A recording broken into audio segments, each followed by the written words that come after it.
Buenos días. Hoy nos reunimos a completar la segunda parte de la revisión sobre fluidos y sobre fisiología arterial. Mi nombre es Luis Fernando Ortega, soy fellow de primer año de medicina vascular y hoy nuestra charla se va a enfocar a tratar sobre estos temas: hemorragia, viscosidad sanguínea, shear estrés o fuerza tangencial. Hablaremos de flujo tapón, flujo de entrada y otros tipos de flujos anormales, también de flujo pulsátil, y hablaremos sobre unos conceptos básicos sobre el transporte e interacción de las células de la pared sanguínea con el flujo sanguíneo, que es al final el componente más importante o el fin de todos los mecanismos circulatorios. Cuando hablamos de hemodinámica, tenemos en cuenta que hemodinámica es el estudio del flujo sanguíneo. Al tener en cuenta los conceptos de hemodinámica, tenemos que tener presente la clasificación entre fluidos newtonianos o ideales y fluidos no newtonianos.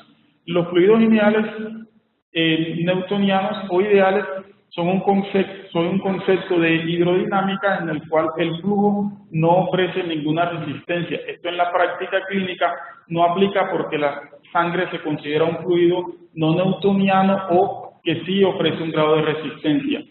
Por otra parte, tenemos que la rheología es una disciplina científica que se dedica al estudio de la deformación y flujo de la materia.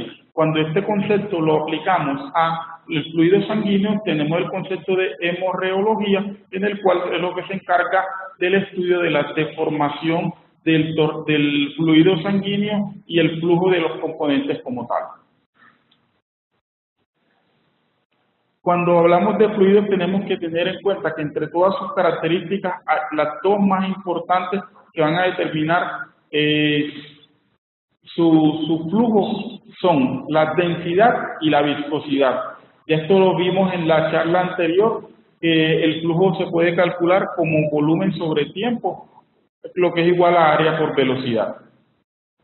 Y también cuando hablamos de fluidos, tenemos que tener en cuenta de flujos sanguíneos que hay unas variables que tenemos o que son inherentes a ellas, que son la presión, el flujo, la velocidad y la resistencia. Estas son variables aplicadas al flujo.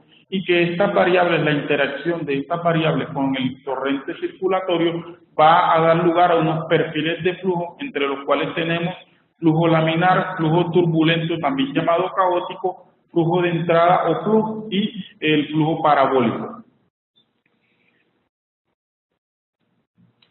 En cuanto a la densidad también se mencionó previamente en el seminario de la semana pasada, y la densidad es definida como masa por unidad de volumen.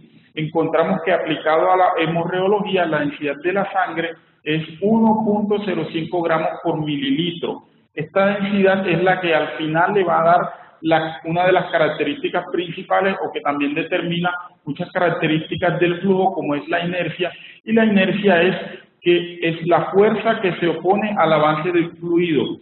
En otras palabras de física, la inercia es la capacidad que tiene un cuerpo, una estructura, para mantener su estado basal de movimiento o en reposo. Si esto se aplica a la sangre, la inercia va a estar dada por la capacidad de oponer resistencia a la modificación de sus características de fluidez.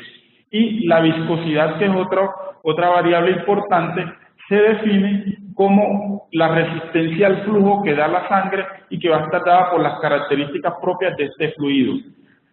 Si hablamos de las características de la sangre, tenemos que la viscosidad es de 0.035 unidades de viscosidad o POIS a 37 grados centígrados. Y también está el concepto de viscosidad cinemática, en el cual este se obtiene haciendo la relación sobre viscosidad sobre densidad. Y si hablamos de las características, la viscosidad cinemática de la sangre va a ser 0.033 stock, donde los valores de referencia, un stock es igual a un centímetro cuadrado por segundo. Si comparamos las características de la sangre con el agua, tenemos que la sangre va a tener una viscosidad más o menos 3 veces la viscosidad del agua. Esto influye mucho las características del flujo en el lecho capilar del intercambio. Cuando nos adentramos en el tema de la viscosidad en la sangre está dada en su mayor parte por los eritrocitos. Si bien la sangre no es un fluido uniforme y contiene otras células, líquido plasmático, y la mayor parte de ellos son los eritrocitos, y por esto es el concepto del hematocrito. El hematocrito se define como la cantidad de eritrocitos contenidos en 100 mililitros de sangre. Y es en esta diapositiva, como vemos, en situaciones normales un hematocrito va a oscilar entre 40 y 50, en personas con un síndrome anémico va a estar mucho más bajo y al contrario, en personas con policitemia o trastornos mieloproliferativos vamos a tener un hematocrito elevado. ¿Esto en qué se traduce? Básicamente en que el hematocrito es directamente proporcional a la viscosidad sanguínea.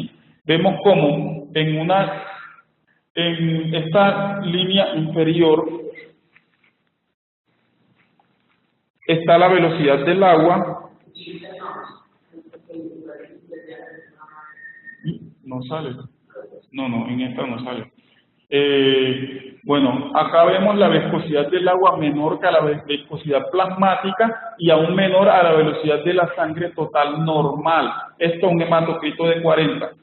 Pero como vemos, a medida que aumenta el hematocrito, se dispara incluso hasta 10 veces la viscosidad de la sangre total, pero se mantiene uniforme la viscosidad plasmática. Esto es reflejo de que la viscosidad depende casi enteramente del hematocrito. Y concluyendo, tenemos en esta diapositiva las propiedades de la sangre como tal: la densidad, la viscosidad cinemática y entre otras variables.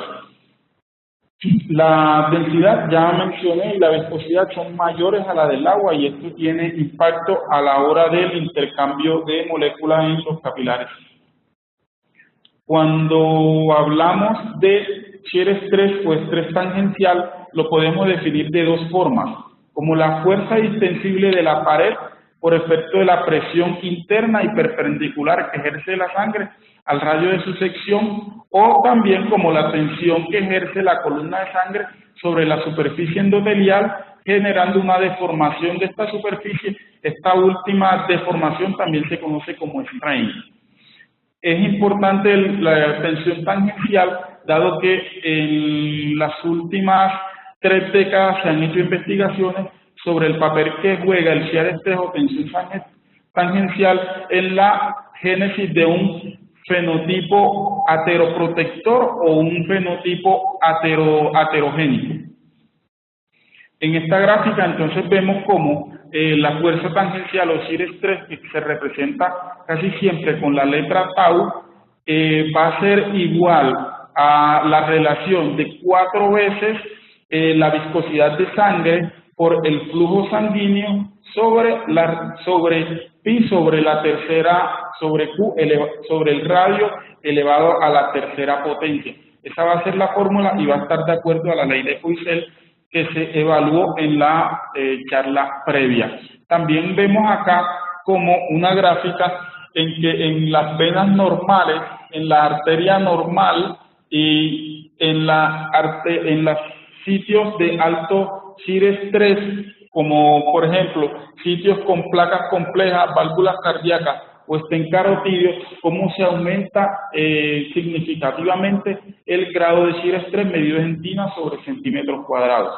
Vemos que en las arterias normales y en las arterias, por decirlo de algún modo, con una patología de base, son los que tienen mayor proporción de shear estrés expresado. Y en esta diapositiva vemos cómo este shear estrés o fuerza tangencial tiene efectos que van a ser diferentes en una célula endotelial sana y también en una célula endotelial disfuncional. En el endotelio ellos pueden generar estos fenotipos que mencioné previamente y cómo en las células del músculo liso vascular, a través de la expresión de sustancias a nivel de la célula endotelial, se puede generar o todo va a concluir en la génesis de moléculas como el óxido nítrico, la prostaglandina E2, que van a tener factores relajantes y antiproliferativos de músculo liso. Esto es sobre el efecto que puede tener este cirestrés sobre la pared arterial y la importancia que tiene. Cuando hablamos también de los perfiles de flujo, estos perfiles de flujo vamos a encontrar que van a tener en cuenta tres factores o van a estar estos perfiles influenciados por estos tres factores. El factor aceleración o velocidad del flujo, los factores geométricos. En esto vamos a tener principalmente en cuenta las características del vaso, si es un vaso con bifurcación, si es un vaso con estenosis, y la viscosidad del flujo sanguíneo, que como ya vimos, está influenciada por el hematocrito. De acuerdo a esto, podemos hablar de flujo pulsátil. El flujo pulsátil es un flujo constante que presenta variaciones cíclicas. Estas variaciones cíclicas van a ser incrementos y decrementos de presiones y velocidades y que van a estar de acuerdo a la contracción miocárdica. De acuerdo a lo anterior, el flujo pulsátil es muy característico de los vasos proximales de la raíz de la aorta. Es allí donde vamos a encontrar las características de este flujo. Y el objetivo de este flujo pulsátil es, aún durante la contracción miocárdica, tener como un reservorio o una reserva de sangre que durante la diástole va a regresar a la circulación. El flujo tapón, vemos acá el perfil en la gráfica de abajo, es un flujo que característicamente se da en el nacimiento de los vasos, en el cual la velocidad es constante a través de todas las capas. Ya mencionamos previamente cómo el flujo sanguíneo es por capas, y entre todas esas capas toda la velocidad se mantiene constante, lo que es igual a tener a un flujo plano. Es el prototipo de flujo encontrado en la aorta ascendente, aunque por los mismos cambios de diámetro y los cambios de presiones también a este nivel podemos encontrar un flujo turbulento sin que represente patología alguna. Cuando hablamos de flujo alterado, el flujo alterado ocurre cuando estas capas de flujo laminar cuando las capas de flujo laminar, o sea, por capas, son cortadas o alteradas por bifurcaciones o estenosis. De pronto esta no es la gráfica que pertenece a esta, pero es en caso de las bifurcaciones carotidias, donde se separan los flujos de la periferia y del centro, pero siguen siendo flujos lineales o que incluso pueden dirigirse hacia retrógradamente. Y el flujo laminar, como es el flujo más característico, el más preponderante de todo el árbol arterial, vemos cómo cada capa va a moverse a una velocidad diferente. Esto va a ser producto de que en la periferia del vaso sanguíneo se encuentra una mayor resistencia al flujo que se produce en las capas sanguíneas por la proximidad del endotelio. Las siguientes capas van a utilizar la capa anterior de células sanguíneas como una película, por lo cual ya aumenta la resistencia, disminuye y va aumentando la velocidad del flujo. De acuerdo a esto encontramos que en el centro del vaso la velocidad siempre es mayor. Este flujo laminar es característico de los vasos de pequeño calibre y también se conoce como flujo parabólico por la imagen o el patrón de imagen que da al registrar el gráfico de flujo.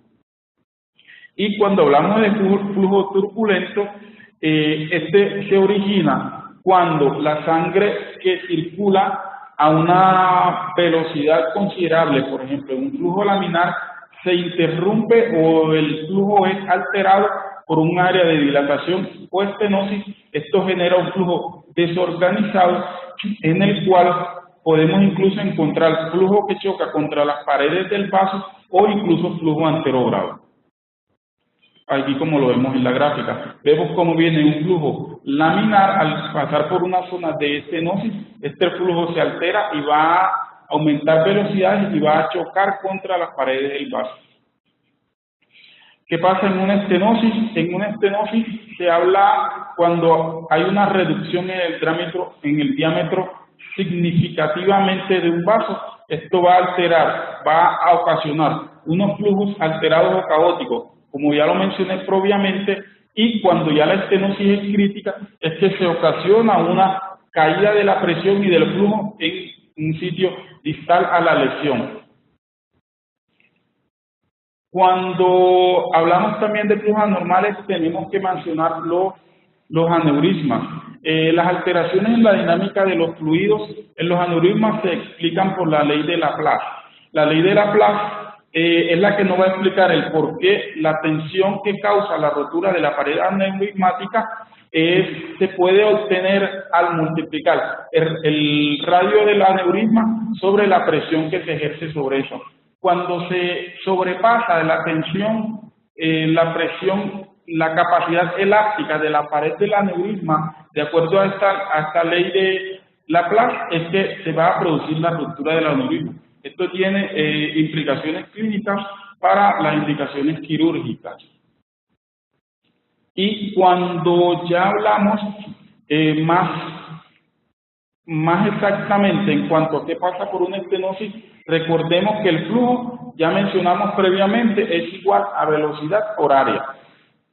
En las estenosis tenemos que aumentan las resistencias, pero estas resistencias son iguales a las resistencias que deben ser medidas o que se producen en los tres segmentos. El segmento preestenosis o R1, el segmento durante la estenosis o R2 y el segmento R3. Esa es la resistencia total al final, la resistencia al flujo total que se produce. Esta es la fórmula acorde a este concepto. Y lo mismo el porcentaje de volumen del flujo. Este porcentaje de volumen se puede calcular de acuerdo al gradiente de presiones en el área preestenótica y la presión postestenótica. Este gradiente de presión sobre el radio es lo que nos hace calcular el porcentaje de volumen de flujo que cambia a nivel de la estenosis. Continuando, tenemos que entrar en los conceptos básicos de interacción entre las células y la pared sanguínea. Aquí no sobra hacer un recorderis sobre la clasificación de la circulación en circulación mayor y circulación menor, y la traje porque si bien la mayor parte del flujo sanguíneo está en la circulación menor, es llamativo como a nivel de arteriolas y capilares solamente está un 7% de la circulación. Ese 7% de la circulación es el responsable de hacer el fin común de todos estos mecanismos circulatorios, que es el intercambio de sustancias entre los vasos sanguíneos, el espacio extravascular y todo lo que esto conlleva, recoger desechos, llevar oxígeno, llevar nutrientes, llevar hormonas. Solamente este 7% es capaz de hacer esto. Esto indica de que es una función, este intercambio es muy dinámico y es muy activo. En esta diapositiva, entonces, lo que ya mencioné previamente, que el principal objetivo de la función circulatoria tiene lugar en la microcirculación, transporte de nutrientes a los tejidos y eliminación de los restos celulares hacia la circulación central. En la gráfica vemos cómo se observa en especial la hendidura intercelular. Aquí la vemos, la hendidura intercelular entre las células endoteliales, en los cuales se cree que la mayoría de las células de las sustancias hidrosolubles difunden a través de la membrana capilar, a través de estos espacios. Pero que estas pequeñas invaginaciones, que también hay pequeñas invaginaciones de la membrana, que se llaman caveolas y que desempeñan un papel importante en el transporte de las macromoléculas. Esto fue revisado en la parte del endotelio, pero me parece que es súper importante recordarlo en este momento para explicarnos cómo se produce ese transporte final de sustancias entre el espacio vascular y el espacio extravascular. Si hablamos de conceptos de transporte, no nos podemos olvidar de la difusión. La difusión es el principal mecanismo por el cual se transportan sustancias hacia adentro y hacia afuera de los vasos sanguíneos. Y es consecuencia esta del movimiento térmico de las moléculas de agua y otras sustancias disueltas en el líquido. Menciono aquí cómo las sustancias liposolubles difunden directamente a través de las membranas lipídicas celulares. Entre estas sustancias también difunden directamente el oxígeno y el dióxido de carbono. Es por eso que a nivel pulmonar, con todo este bajo flujo que está en los capilares sanguíneos, es capaz de hacer la oxigenación porque es un mecanismo simple y que se produce en alta proporción. En la gráfica vemos cómo a través de la pared de las membranas liposolubles se produce la difusión de las sustancias liposolubles, y las sustancias insolubles en lípidos se producen a través de los poros endoteliales, en los cuales entran a jugar ya los mecanismos de transporte activo como el uso de las caveolas. Otros mecanismos también como las bombas de flujo de agua y se utilizan para disolver sustancias, y otros mecanismos como la endocitosis y exocitosis a nivel de las membranas celulares también están implicadas en esto. En esto también cabe mencionar que gran relevancia tiene la polaridad de las células, las cargas negativas de las células en repeler sustancias y por el contrario atraer otras sustancias hacia el espacio intra o extravascular. Y vemos entonces como lo que mencioné previamente, que las sustancias hidrosolubles casi siempre que tienen alto peso molecular difunden solamente a través de los poros intracelulares de la membrana capilar o de las células endoteliales. Estas requieren un mecanismo activo que requiere consumo de energía. Cuando hablamos de los conceptos básicos de transporte, también debemos hablar de que la velocidad con la que difunden las moléculas de agua es más o menos 80 veces mayor que la velocidad con que el plasma como tal fluye linealmente por el capilar. Esto significa que esto nos explica el por qué tan poco tiempo que tiene la torrente sanguínea en los capilares es capaz de producir ese intercambio de moléculas y mantener el equilibrio hidroelectrolítico en el organismo. Vemos en esta gráfica cómo se produce a través de difusión simple el mecanismo de difusión simple a través de toda la pared del capilar sobre el espacio extravascular. También es importante mencionar, y más adelante vamos a tratar lo del líquido intersticial. Esto en 1 a 3 segundos realmente se producen intercambios de gran cantidad de volumen de agua, y esto va dado por esta velocidad con que el agua es capaz de hacer la difusión a través de la membrana celular de los capilares. Que también nos influencia, ya vimos cómo la velocidad, en el caso del agua, nos influencia el intercambio y la difusión de moléculas de líquidos y sustancias entre los capilares y el líquido intersticial. Ahora vemos cómo el efecto del tamaño molecular es esencial para mencionar cómo se produce este intercambio. Vemos que los capilares de los tejidos tienen diferencias extremas en su permeabilidad, aunque realmente el tamaño de los poros oscila entre 6 a 7 micras. Estas 6 a 7 micras van a representar más o menos 20 veces el tamaño del agua, pero vemos también cómo es mucho menor que el tamaño de otras moléculas, como por ejemplo la glucosa, la inulina, e incluso la albúmina. Esto es lo que nos explica cómo es esta membrana selectiva para mantener ese equilibrio entre los espacios, entre los espacios intravasculares de los capilares y los espacios del líquido y el líquido intersticial. Cuando se altera la permeabilidad por alteraciones en la carga, en las cargas negativas de la membrana, porque hay sepsis, se liberan sustancias que aumentan el tamaño, la separación de las células endoteliales, o en algunos tejidos especiales, y es aquí, por ejemplo, como a nivel hepático, estos espacios extracelulares son mucho más amplios para permitir el tránsito de sustancias de mayor peso molecular.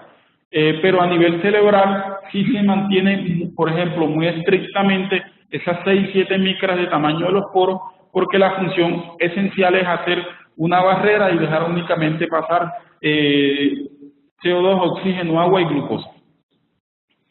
Vemos como, hablando ya de espacio extravascular, de todo el volumen total del organismo, de todo el volumen de agua, una sexta parte va a estar representada por espacios entre las células.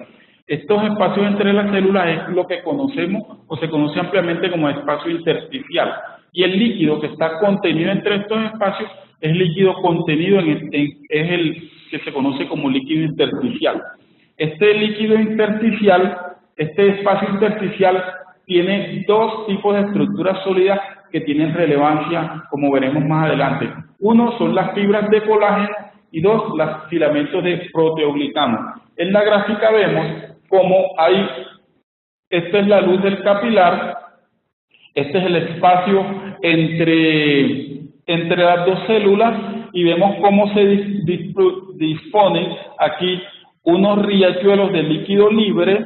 También vemos cómo se disponen unas haces de fibras de colágeno y unos filamentos de proteoglicano. Estas haces de fibras de colágeno tienen marcada relevancia porque son los encargados de mantener la estructura o la solidez de muchos tejidos.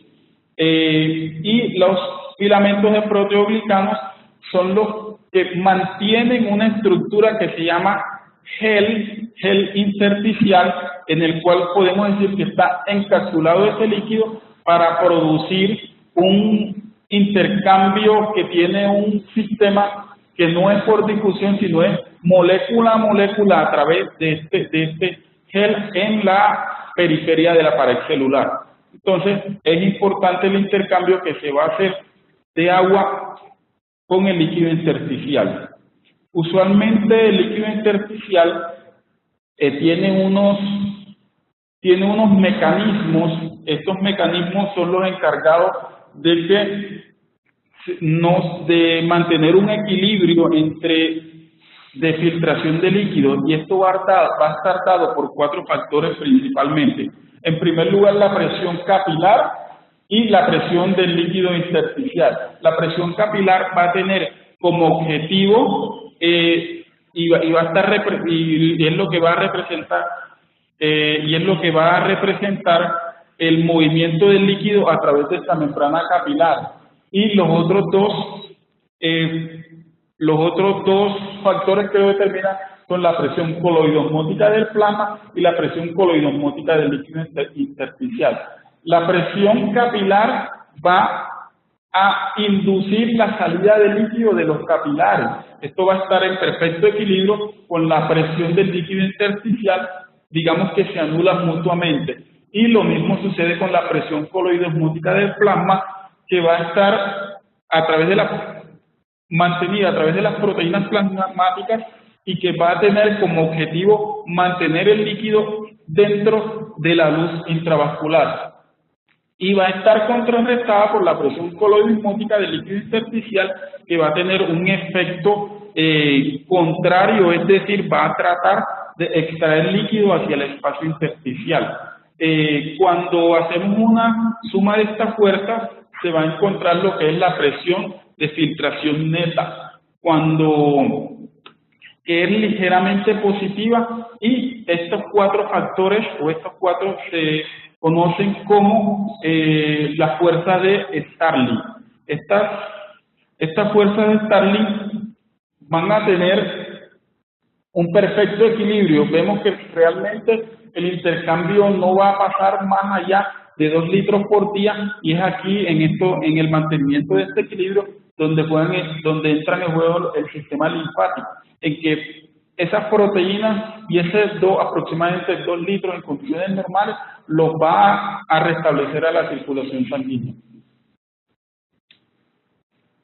Y esta es una tabla que también vemos donde nos resume de que las fuerzas hidrostáticas y cloidosmóticas son las que determinan esos 4 factores o fuerzas de Starling, determinan el movimiento del líquido a través de la membrana capilar. Y vemos en esta cómo las diferentes proteínas sanguíneas son las que tienen la mayor influencia para mantener la presión coloidosmótica plasmática. Vemos que la principal es la albúmina, en segundo la globulina, y la proporción o el papel del fibrinógeno aquí es muy pobre. Por eso esto es importante desde el punto de vista clínico al producirse patologías donde hay hipoalbuminemia severa, cómo va a disminuir esa presión coloidosmótica plasmática, por lo cual va a prevalecer esa presión coloidosmótica del líquido intersticial, produciendo la salida de líquidos del espacio intravascular al espacio intersticial.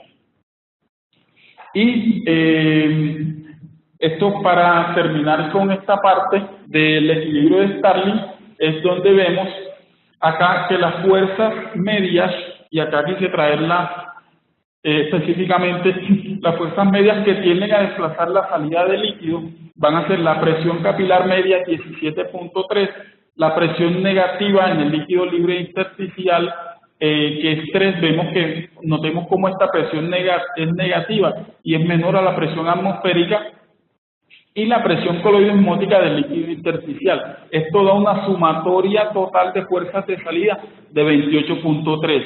Y hay también una fuerza media que tiende a desplazar o a ocasionar entrada de líquido y que va a estar representada por la presión coloidosmótica del plasma, que se ha establecido que es 28, está regulada por la presencia de las proteínas plasmáticas. Y si hacemos una relación de estas fuerzas de salida y de fuerza de entrada, encontramos que hay una fuerza neta de salida de 0.3. Esa fuerza neta de salida es la responsable de esta salida o esta extravasación de esos aproximadamente 2 litros que le mencioné previamente.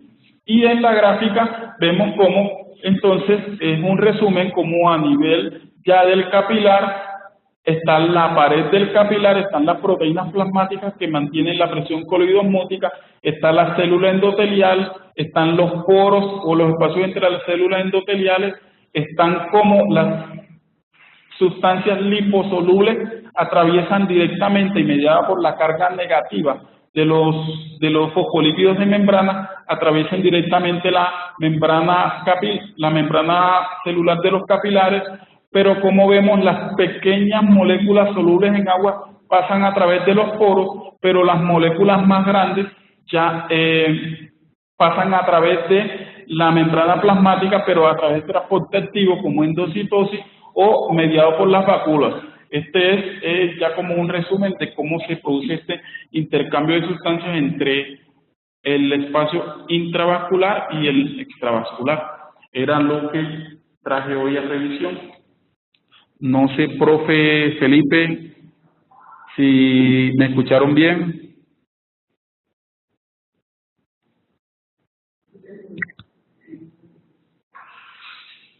O acá el profe John, la profe Julieta.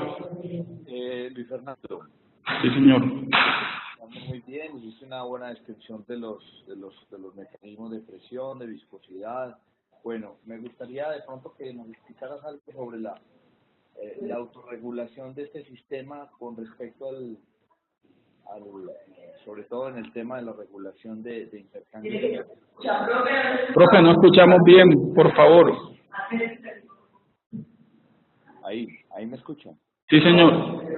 Que acerca de la autorregulación de estos intercambios de fluidos y la participación del sistema nervioso simpático y parasimpático en la presencia o no de edemas o de cambios en la regulación de la entrada de fluido a los tejidos.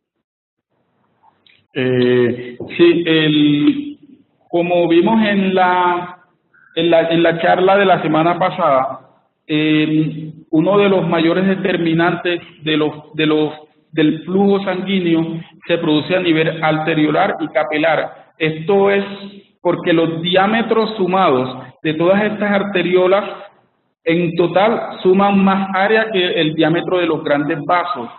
Y a nivel de estas arteriolas tienen una gran inervación simpática y parasimpática que ellos en determinadas circunstancias pueden ocasionar tanto la contracción como la dilatación, y la dilatación tiene como objetivo un almacenamiento de fluido sanguíneo, pero al producirse este almacenamiento de flujo sanguíneo mediado por el sistema nervioso simpático y parasimpático, muchos de estos mecanismos que mantienen ese equilibrio se van a perder, como por ejemplo el tamaño de los poros. También se altera la presión capilar. Al aumentar el diámetro del vaso va a disminuir la presión, con lo cual se va a alterar, porque si baja la presión capilar, esta va a ser sobrepasada por la presión del líquido intersticial con el consiguiente movimiento del líquido a través de la membrana celular. Entonces sí, va a estar influenciada por esos sistemas simpático y parasimpático, pero eso es mediado por la vasodilatación a nivel de las arteriolas y de los lechos capilares. ¿Cómo hace para seguir subiendo el tubo por la aorta? Porque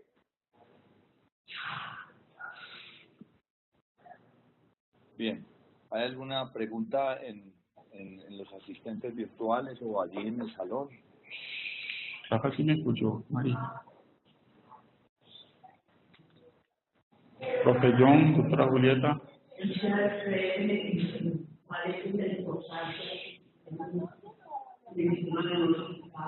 Por favor, la doctora Julieta se acerca al micrófono, no la escuchamos. La doctora Julieta me pregunta sobre la importancia creciente que tiene el shear stress sobre el sistema venoso.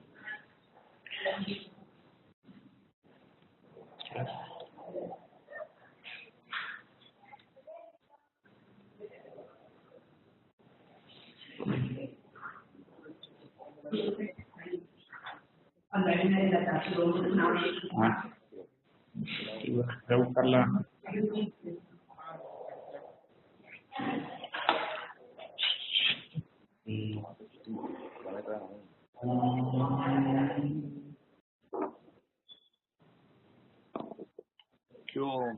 Listo.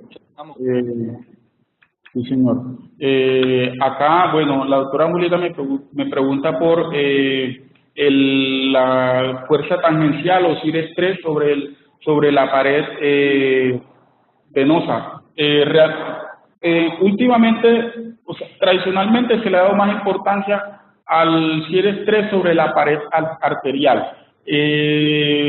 Siempre, y aquí vemos como ejemplo, esta referencia es de Hama, ya de 1999, pero es un artículo que habla sobre la pared el shear stress o fuerza tangencial como predisponente a los fenotipos ateroprotector o ateroesclerótico. Ahora, vemos como en la pared de las venas también hay una fuerza, o es capaz esa fuerza tangencial de inducir el strain o la deformidad de la pared endotelial, mucho menos que a nivel arterial, pero sí es capaz de alterar, y eso lo vemos acá mediado de activar los mismos mecanismos fisiológicos que van a inducir los cambios en el volumen de este vaso venoso en cuestión. Esto se va a activar casi siempre en las situaciones en que se necesita reserva de flujo sanguíneo o, por el contrario, movilizar. Entonces, cuando esa fuerza tangencial de cizallamiento se aplica sobre la luz vascular, los estudios han mostrado que realmente no hay diferencia entre la respuesta entre el endotelio de la pared venosa y la respuesta del endotelio de la pared arterial. Realmente aplican igual, el estrés de cizallamiento siguen las mismas normas fisiológicas a nivel de ambos lechos vasculares. No sé si la doctora tenga algo. Bueno, ya dice la patología, pero lo vemos en esta novedad de la patología. Sí es muy importante la fijar precisamente por la economía de la patología, son importantes muy grandes, pero sí es patología.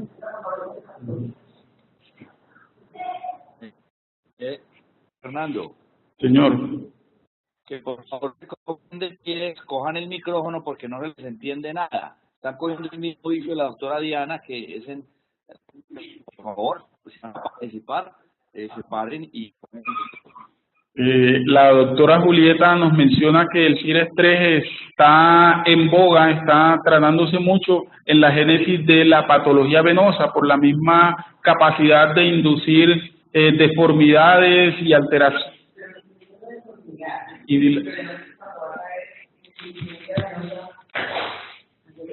En insuficiencia venosa crónica es que antes no se sabía si el problema era como el huevo de la gallina, el defecto en la pared o la actividad inflamatoria sobre la pared.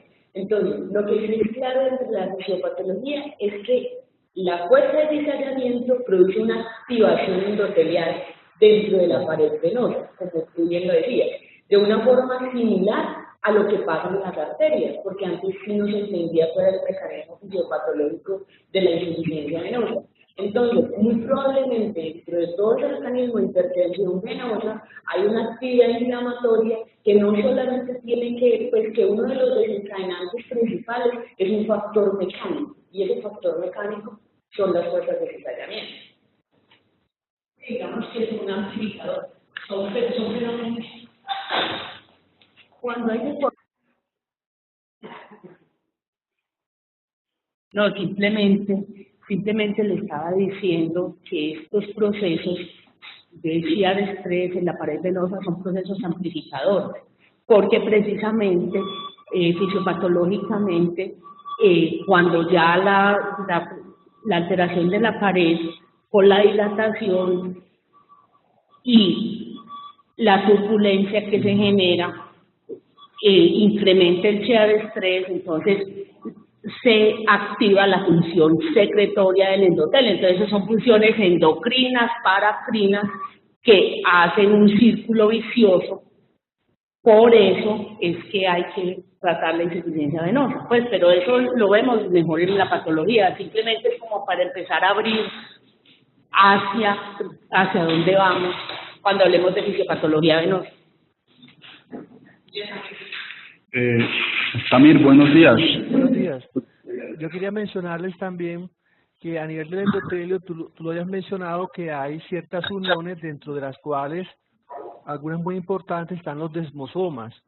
Las uniones entre células endoteliales permiten el anclaje entre las diferentes células y están conectadas también con fibras de actina que hacen parte del citoesqueleto de la célula, de tal manera que el endotelio, cuando es sometido a fuerzas de cizallamiento, esa fuerza mecánica es transmitida al interior de la célula y en ese momento se generan unas cascadas intracelulares, principalmente a través de fosforilaciones que permiten la activación de algunas enzimas que tú hayas mencionado y que nos van a permitir la producción de óxido nítrico y prostaciclina. De esta manera, las fuerzas mecánicas que se ejercen a través de las células endoteliales se convierten en otro tipo de respuestas que van a ser de tipo bioquímica y también de tipo hormonal, en este caso paracrina.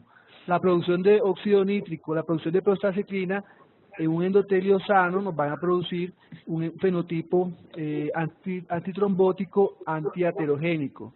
De tal manera que un flujo pulsátil favorece la presencia de un endotelio sano. Los cambios en los patrones de flujo van a llevar consecutivamente un cambio en el patrón del endotelio, que de ser un endotelio que produce óxido nítrico, va a producir radicales libres de oxígeno y va a producir, por lo tanto, mediadores inflamatorios y va a ser protrombótico y va a ser un fenotipo vasoconstrictor.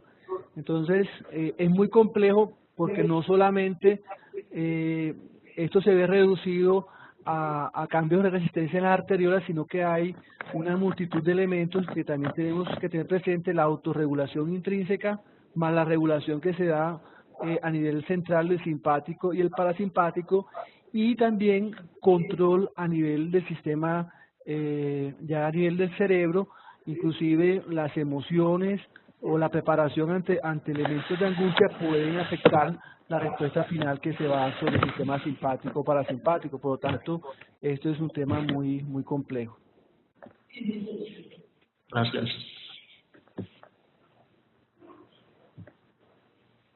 Luis Fernando. Señor. No sé si para que hagas preguntas a alguien más en la virtualidad. Lo que mencionaba la doctora Julieta está bien descrito en la revisión del New England Journal of Medicine, creo que es del año 2006 o 2008, sobre insuficiencia venosa crónica, acerca de las moléculas TIMS, que son unas inhibidoras de del remodelamiento de la pared valvular y de la pared venosa, las cuales van generando a largo plazo, por alteración en el CR3, cambios. Entonces, para que revises esa pregunta, sobre todo profundices más en eso. Bueno. No sé si la doctora Montenegro tiene alguna pregunta, alguna recomendación, alguna sugerencia. No, profe, no tengo preguntas. Muchas gracias. Rafa. ¿Me escuchan? Sí, adelante, Rafa. Van a apelar hoy. Hola, profe. Bueno, saludos a todos. Aquí pagando la bisoñada de explicar el sistema. Pero bueno, era complementando la idea que ya habían dado Samir y la duda que tenía el profe. El sistema, obviamente, como decía Luis Fernando, las arteriolas tienen bastante influjo en el sistema simpático y parasimpático. De hecho, hay unas estructuras especializadas en la parte final de las arteriolas que son, pues, que se llaman metaarteriolas, ya cuando se va a dar el trámite morfológico de una arteriola al capilar. Ellas no tienen una capa continua de músculo, sino que tienen fibras musculares dispersas en todo.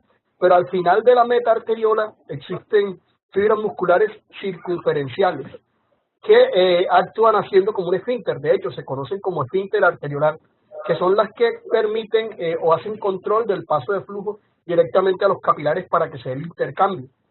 Esto favorece que el flujo a nivel de los capilares no sea continuo, ¿cierto?, con las implicaciones que esto podría tener, sino que el flujo sea pulsátil, haciendo un mejor control, dependiendo de los requerimientos de cada tejido, del paso de fluidos pues hacia los capilares para el intercambio. Entonces aquí hay esas estructuras definitivamente se llaman esfínter, los esfínteres arteriolares, y permiten pues el control del paso dependiendo del estímulo del simpático y parasimpático. Profesor Luis Ignacio.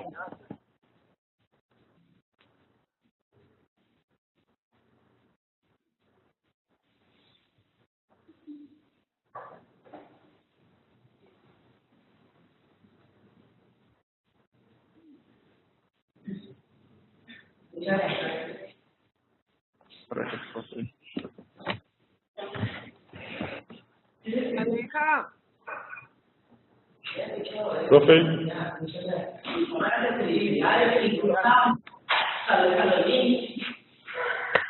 En la vía práctica, con respecto a la inervación simpática parasimpática, los efectos que hay sobre el frío y el calor con la absorción de neurona en el